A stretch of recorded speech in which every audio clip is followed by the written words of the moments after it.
Hello guys, அஸ்ஸலாமு அலைக்கும். Sunday afternoon. இன்னைக்கு மினி vlog அப்லோட் பண்ண கொஞ்சம் லேட் ஆயிடுச்சு. பிள்ளைங்களுக்குலாம் ஸ்கூல் லீவ் விட்டாச்சு இல்லையா? ஸோ அவங்கள பார்த்துட்டு இருக்கவே டைம் சரியா இருக்கு. எடிட் பண்ண முடியல, கொஞ்சம் அட்ஜஸ்ட் பண்ணிக்கோங்க. இன்னைக்கு லஞ்சுக்கு என்னன்னு பார்த்தீங்கன்னா white rice, sambar, fish fry தான். மார்னிங் ஹஸ்பண்ட் வஞ்சர மீன் வாங்கிட்டு வந்திருந்தாங்க, நல்லா ஃப்ரெஷ்ஷாக இருந்துச்சு. அதை வாஷ் பண்ணிட்டு மசாலா தடவி ஃப்ரிட்ஜில் மேரினேட் பண்ணி வச்சுட்டேன். சாம்பாருக்கு ஃபிஷ் ஃப்ரை, சிக்கன் ஃப்ரைலாம் ரொம்பவே சூப்பர் காம்பினேஷனாக இருக்கும். மேரேஜ்க்கு முன்னால் அந்த மீன் மட்டன் பக்கமே போகவே மாட்டேன், சுத்தமாக சாப்பிடவே பிடிக்காது. பட் இங்கே வந்ததுக்கப்புறம் தான் சாப்பிடவும் கற்றுக்கிட்டேன், குக் பண்ணவும் மெயினாக கற்றுக்கிட்டேன். ஒவ்வொருத்தவங்க வீட்டில் ஒவ்வொரு மாதிரி ஃபுட் சமைப்பாங்க இல்லையா? இங்கே வந்ததுக்கப்புறமா இங்கே என்னென்ன செய்கிறாங்கன்னு சொல்லிட்டு பார்த்து கற்றுக்கிட்டது தான்.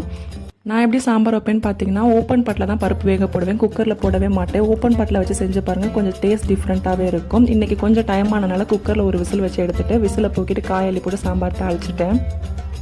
சட்டியில் வேக போடுறதுக்கும் குக்கரில் வேக வைக்கிறதுக்கும் கொஞ்சம் டேஸ்ட் ரொம்பவே டிஃப்ரெண்ட்டாக இருக்கும். சுட சுட மீன் ஃப்ரை வச்சு லஞ்ச் அன்னைக்கு முடிச்சாச்சு. நாளைக்கு vlogல பார்க்கலாம். பாய்.